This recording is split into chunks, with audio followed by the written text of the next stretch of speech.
children, if you will, that are called implementation specification.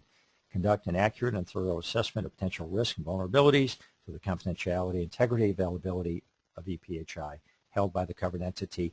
And by the way, whenever you read the law today, there's not somebody going through with Word and rewriting the law to append covered entity with and business associate. Whenever you see covered entity, regard that as meaning both covered entity and business associate. And as I said before, it might soon say and subcontractor as well.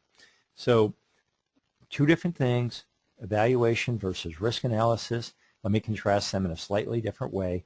The first one, the security evaluation, as I mentioned earlier, is compliance focused. Think of it as a forest level view around the HIPAA security rule, the 5 major areas, etc.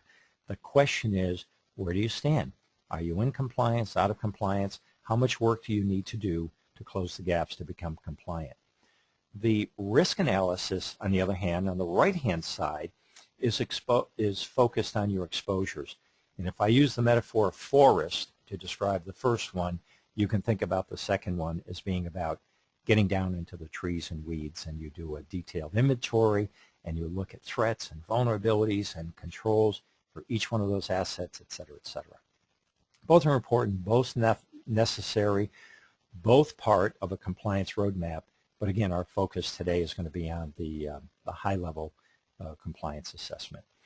I mentioned a roadmap a moment ago. I just wanted to, in the context of the big picture, what an organization needs to do to become and remain compliant with the HIPAA Security Final Rule as amended by the HITECH Act. This is the playbook that we have first established in 2000.